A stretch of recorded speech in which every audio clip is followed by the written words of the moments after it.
হলো আমি একজন কলেজ পড়ুয়া ছাত্র। কিছুদিন আগেও আমি মুভি, গান প্রভৃতি দেখতে অভ্যস্ত ছিলাম। আল্লাহর রহমতে এখন এসব ত্যাগ করতে সক্ষম হয়েছি।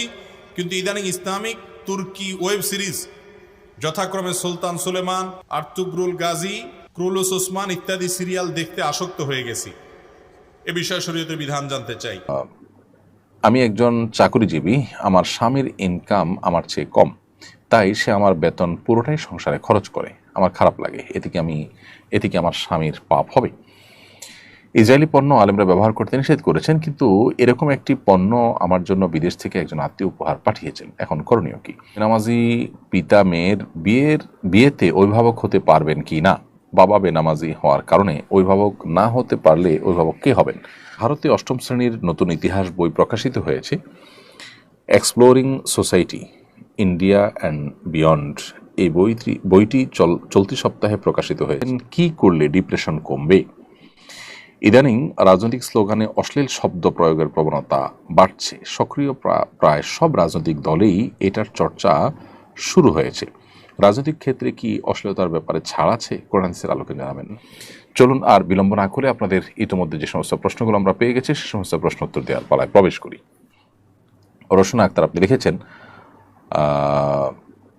আমি একজন চাকরিজীবী, আমার স্বামীর ইনকাম আমার চেয়ে কম, তাই সে আমার বেতন পুরোটাই সংসারে খরচ করে। আমার খারাপ লাগে। এতে কি আমার স্বামীর পাপ হবে? বোন রোশন আক্তার, আপনি আপনার উপার্জনের পুরোটা স্বামীর সংসারে খরচ করতে বাধ্য নন, বরং আপনি সামান্যটুকুও খরচ করতে বাধ্য নন। আপনার স্বামীর ইনকাম আপনার চেয়ে কম দেখে আপনার ভেতরে পুরোটা সংসারে খরচ করার অধিকার তার নাই। আপনি বিনয়ের সাথে তাকে বোঝাতে পারেন, আমাদের এই ভিডিও ক্লিপ তাকে শোনাতে পারেন, কিংবা অন্য কোনো আলেমের শরণাপন্ন হয়ে তাকে বোঝাতে পারেন। নিজে সরাসরি বললে অসুবিধা মনে করলে অন্য কাউকে দিয়ে তাকে বলতে পারেন, এবং আপনি বিনয়ের সাথে তাকে বাধা দিতে পারেন, অথবা আপনি কিছু টাকা রেখে দিতে পারেন, যে আমি কিছু টাকা রাখছি, সব খরচ করতে চাচ্ছি, এটা বলা আপনার রাইট আছে। এতে তিনি যদি ভুল বোঝেন সেটা একান্তই তার ত্রুটি, আপনার ত্রুটি নয়। তারপরও আপনি যদি পুরাটা তার সংসারে, স্বামীর সংসারে খরচ করতে চান, আপনি সন্তুষ্টির সাথে করতে চান, এটা আপনার ব্যাপার। কিন্তু আপনি যে বলেছেন যে আপনার খারাপ লাগে, তার মানে আপনি সন্তুষ্ট নন। এমন অবস্থায় আপনার স্বামীর এই কাজটা অন্যায়। আপনি খোলামেলা তাকে বলে আপনার যতটুকু প্রয়োজন আপনি রাখা, বা যতটুকু আপনি স্বামীকে দিতে চাচ্ছেন, যতটুকু দেওয়া, এই ডিসিশনটা আপনাকে নেওয়া উচিত স্বামীকে বলে। ইসরায়েলি পণ্য আলেমরা ব্যবহার করতে নিষেধ করেছেন, কিন্তু এরকম একটি পণ্য আমার জন্য বিদেশ থেকে একজন আত্মীয় উপহার পাঠিয়েছেন। এখন করণীয় কি? টাকা দিয়ে ওলামা ইকরাম এগুলো কিনতে নিষেধ করেন, যাতে করে তাদের প্রত্যক্ষ বা পরোক্ষ কোনো প্রকার সহযোগিতা না হয়, বা তাদের প্রতি আমাদের ঘৃণা প্রকাশের বা অন্যায় কাজকে নিরুৎসাহিত করবার জন্য অন্তত এতটুকু বয়কট আমরা করলাম, সেই জায়গা থেকে ওলামা ইকরাম বলে থাকেন। কিন্তু যদি আপনার কাছে জিনিসটা চলে আসে, কেউ আপনাকে দিয়ে দেয়, তাহলে সেক্ষেত্রে আপনি ব্যবহার করতে অসুবিধা নেই। আপনার মালিকারা চলে আসলে আপনি ব্যবহার করতে পারেন। এরপরের প্রশ্ন হলো, বেনামাজি পিতা মেয়ের বিয়েতে অভিভাবক হতে পারবেন কি না? বাবা বেনামাজি হওয়ার কারণে অভিভাবক না হতে পারলে অভিভাবক কে হবেন? বাবা বেনামাজি হওয়ার কারণে বিয়েতে অভিভাবক হতে পারবেন না, ব্যাপারটা কিন্তু সেরকম না। বরং বাবা অভিভাবক হতে পারবেন এবং বিয়ে বিশুদ্ধ হবে। রেজাউল করিম লিখেছেন, একজন আলেম নির্দিষ্ট জেলার নাম উল্লেখ করে অভিশপ্ত জেলা বলেছেন। শরীয়তে কি এমনভাবে বলার সুযোগ আছে? না, মোটেই না। কোনো আলেম হোক, বা কোনো দিনদার মানুষ হোক, বা কোনো সাধারণ মুসলমান হোক, কারোর জন্য এটা জায়েজ নয় যে কোনো বিশেষ এলাকাকে উল্লেখ করে অভিশপ্ত এলাকা বলা। কোনো ব্যক্তি বিশেষকে অভিশাপ দেওয়া যেখানে জায়েজ নয়, সেখানে পুরো একটা এলাকাকে অভিশপ্ত এলাকা বলা কীভাবে জায়েজ হতে পারে? পুরো এলাকা আল্লাহর পক্ষ থেকে অভিশপ্ত, এটা কি তার কাছে কোনো ওহী নাজিল হয়েছে? এলাকা থেকে আল্লাহর কোনো রহমত নাই, রহমতপ্রাপ্ত মানুষ নাই? এমনকি কিছু মানুষ গুনাহে লিপ্ত, কিছু মানুষ খারাপ কাজে লিপ্ত, এটার কারণে পুরো এলাকাটাকে আপনি অভিশপ্ত, বা জেনারেলি আপনি অভিশপ্ত জেলা এটা বলতে পারেন না। যদি কেউ বলে থাকেন, কেউ যদি করে থাকেন, সেটা অবশ্যই অনুচিত। এর পরের প্রশ্ন হলো, ভারতে অষ্টম শ্রেণীর নতুন ইতিহাস বই প্রকাশিত হয়েছে। Exploring society, India and beyond, এই বইটি চলতি সপ্তাহে প্রকাশিত হয়েছে। এই পাঠ্য বইয়ে মোগল সম্রাট আকবরকে সহিষ্ণু কিন্তু বর্বর, আর বাবরকে নিষ্ঠুর বিজেতা, এবং আওরঙ্গজেবকে নির্দয় সামরিক শাসক হিসেবে উপস্থাপন করা হয়েছে। ইতিহাসে এই পুনর্লেখন আপনি কীভাবে মূল্যায়ন করবেন? এটা তো আসলে নতুন কোনো বিষয় নয়।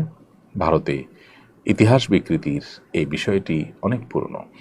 বাংলাদেশ যখন ভারতের কর্তৃগত ছিল, বাংলাদেশে যখন পুতুল সরকার ছিল, তখনও হুবহু এভাবেই আমাদের পাঠ্যপুস্তকে ইতিহাস বিকৃতি করবার অপচেষ্টা আমরা করতে দেখেছি। এটা নতুন কোনো বিষয় নয়। আমার মনে হয় ইতিহাসকে বিকৃতি করার চেষ্টা করে আসলে কেউ সফল হয় না। সাময়িকভাবে মানুষের চোখে তুলে দেওয়া যায়, মানুষকে বিভ্রান্ত করা যায়, কিন্তু সত্য ঠিকই মানুষ একটা সময় জানে। বিধায় এখানে যে উদ্দেশ্যপ্রণোদিতভাবে মুসলিম শাসকদেরকে খারাপভাবে উপস্থাপন করার চেষ্টা করা হয়েছে, সেটা বোঝার জন্য তো পণ্ডিত হওয়ার প্রয়োজন নেই। ভারতবর্ষের ইতিহাসে বহু জালিম শাসক ছিল হিন্দুদের মধ্যে, তাদের সমালোচনা সেভাবে করতে দেখা যায় না। অথচ মুসলমানদের বহু ভালো গুণকে ইগনোর করে, তাদের নামে মিথ্যাচার করে, তাদেরকে নানাভাবে ভিলেন হিসেবে দেখাবার এই প্রচেষ্টা দীর্ঘদিন থেকে ভারতে হিন্দুত্ববাদীরা করে আসছে। আমরা আশা করব যে সাধারণ মানুষ সে দেশের তারা বিভ্রান্ত হবেন না এবং তারা সঠিক ইতিহাসটা জানার চেষ্টা করবেন, এবং ইতিহাসকে বিকৃত করা বা পুনর্লিখন করা, এর মাধ্যমে ইতিহাসকে পরিবর্তন করার চেষ্টা, এটা আসলে কখনো সফল হয় না, সাময়িকভাবে বিভ্রান্তি তৈরি করতে পারে মাত্র। এরপর তাসনিম তাজিন আপনি লিখেছেন, কি করলে ডিপ্রেশন কমবে? ডিপ্রেশন থেকে রক্ষা পাওয়ার জন্য আমাদের একটা শর্ট ভিডিও আছে ইউটিউব এবং ফেসবুকে, আপনি সেটা দেখে নিতে পারেন। সেখানে আমরা কোরআন হাদিসের আলোকে কিছু পরামর্শ দিয়েছি। প্রথমত, আল্লাহ বলেছেন আল্লাহ বিযিকরিল্লাহি তাতমাইন্নুল কুলুব, আল্লাহ তাআলার জিকির এটা মানুষ অন্তরকে প্রশান্ত করে। বিধায় অন্য ব্যস্ততা কমিয়ে আল্লাহর সাথে একান্ত যোগাযোগ বাড়ানো, আল্লাহর স্মরণ, আল্লাহর জিকির এটা বৃদ্ধি করা, এটা হবে আপনার ডিপ্রেশন দূর করবার অন্যতম উপায়। দ্বিতীয়ত হলো, ডিপ্রেশন এটা আসলে নৈরাশ্য থেকে আসে।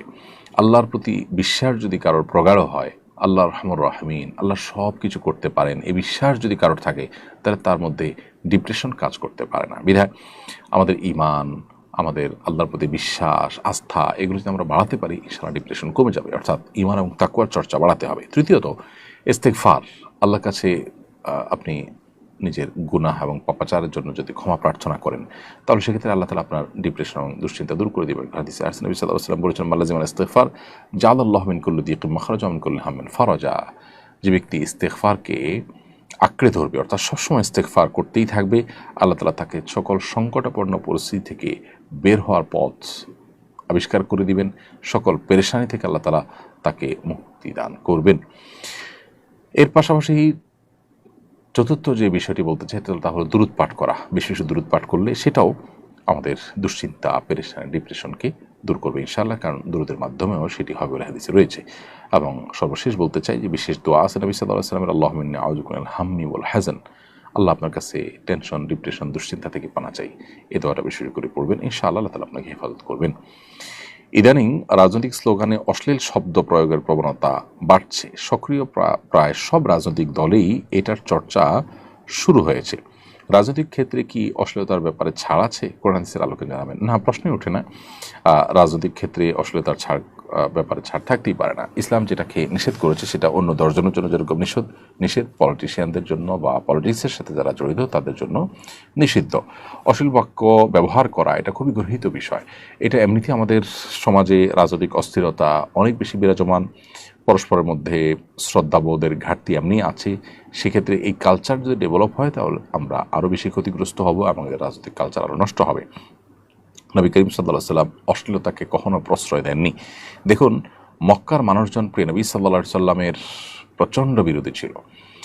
তাদের শত্রুতা এত চরমে পৌঁছেছে যে নবী সাল্লাল্লাহু আলাইহি ওয়াসাল্লামকে তারা তাঁর আপন মাতৃভূমি থেকে বের হয়ে যেতে বাধ্য করেছে।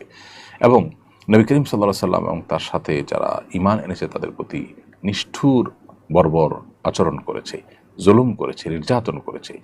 এত বড় শত্রু হওয়ার পরও নবী সাল্লাল্লাহু আলাইহি ওয়াসাল্লাম বা তার সাহাবীরা মক্কার মুশরিকদেরকে আপনার গালমন্দ করা, অশ্লীল কোনো উক্তি করা তাদের সম্পর্কে, এটা আপনি দেখাতে পারবেন না। এটাই হলো ইসলামের শিক্ষা। অতএব আমাদের রাজনৈতিক কালচারে পরস্পরের শ্রদ্ধাবোধটা থাকা দরকার। কোনো অবস্থাতেই পরস্পরকে তুচ্ছতাচ্ছিল্য করা, হেয় প্রতিপন্ন করা এবং বিশেষ করে যে অশ্লীল বাক্যালাপ করা, এটা বন্ধ হওয়া উচিত।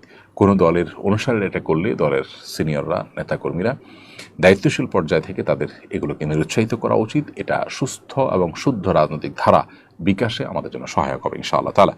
নবী করিম সাল্লাল্লাহু আলাইহি ওয়াসাল্লাম থেকে একটা হাদিস বর্ণিত হয়েছে সহিহ ইবনে হিব্বানে, আরও বিভিন্ন হাদিস কিতাবে, যে আবু দারদা রাদিয়াল্লাহু তাআলা বলেছেন, নবী সাল্লাল্লাহু আলাইহি ওয়াসাল্লাম বলেছেন, ইন্নাল্লাহা ইউবগিদুল ফাহিশাল বাদি, আল্লাহ তাআলা অশ্লীল উক্তিকারী এবং নিচু কথা বলে, নিচু আচরণ করে এরকম মানুষকে অপছন্দ করেন। আর নবী করিম সাল্লাল্লাহু আলাইহি ওয়াসাল্লাম তিনি তার সম্পর্কে হাদিসে বর্ণিত হয়েছে যে তিনি লাআন তাআন ফাহিশ ছিলেন না, অশ্লীল উক্তিকারী ছিলেন না, তিনি আপনার অভিসম্পাদকারী ছিলেন না। অতএব অশ্লীল উক্তি এটা অন্য দশজন মুসলমানের জন্য যেরকম হারাম, ঠিক একইভাবে রাজনৈতিক দলের নেতা কর্মী অনুসারী তাদের জন্য হারাম। বিদায় সোশ্যাল মিডিয়াতে একজন অন্যজনকে বাজে উক্তি করা বা একজন আরেকজনের প্রতি, ভিন্ন মতের মানুষের প্রতি অশ্লীল উক্তি করা, এগুলো খুবই গর্হিত কাজ। এরপরে প্রশ্ন হলো, আমি একজন কলেজ পড়ুয়া ছাত্র, কিছুদিন আগেও আমি মুভি গান প্রভৃতি দেখতে অভ্যস্ত ছিলাম। আল্লাহর রহমতে এখন এসব ত্যাগ করতে সক্ষম হয়েছি, কিন্তু ইদানিং ইসলামিক তুর্কি ওয়েব সিরিজ যথাক্রমে সুলতান সুলেমান, আর্তুগ্রুল গাজী, ক্রুলুস ওসমান ইত্যাদি সিরিয়াল দেখতে আসক্ত হয়ে গেছি। এ বিষয়ে শরীয়তের বিধান জানতে চাই। ভাইরা আমার, ইসলামের ইতিহাস জানা অনেক গুরুত্বপূর্ণ, কিন্তু ইসলামের ইতিহাস জানতে গিয়ে যদি আপনি ফিল্ম দেখতে হয়, আর সে ফিল্মে যদি নারী পুরুষ সমান তালে অভিনয় করে এবং পর্দাহীনতা থাকে, অশ্লীলতা থাকে, সেখানে যদি মিউজিক থাকে, সেখানে যদি হারামের উপাদান থাকে, এবং সেটা দেখতে গিয়ে যদি আপনাকে হারাম জিনিস অবশ্যই দেখতে হয়, অ্যাভয়েড করার সুযোগ না থাকে, তাহলে ইসলামের ইতিহাস জানার নাম করে সেরকম ফিল্ম দেখা জায়েজ হওয়ার সুযোগ নাই। এটা ঠিক যে মুসলমানদের ইতিহাস আমাদেরকে জানতে হবে, সেগুলোর জন্য যদি এরকম ফিল্ম তৈরি করা হয় যে ফিল্মে হারাম কোনো উপাদান নাই, তাহলে সেগুলো দেখা জায়েজ আছে। এবং এ ধরনের ফিল্ম যেগুলোতে হারাম উপাদান নাই, যেগুলো মানুষ দেখতে পারে হালাল, যেগুলোতে মিউজিক থাকবে না, নারী পুরুষের মিশ্রণ এবং পর্দাহীনতার যে ব্যাপারটা সেটা যদি না থাকে, তাহলে সেরকম ফিল্ম দেখা জায়েজ আছে এবং সেটা বানানো জায়েজ আছে। কিন্তু এরকম ফিল্ম দেখার নাম করে, ইসলামের ইতিহাস জানার নাম করে ফিল্ম দেখলে সেটা গুনাহ হবে সওয়াবের পরিবর্তে।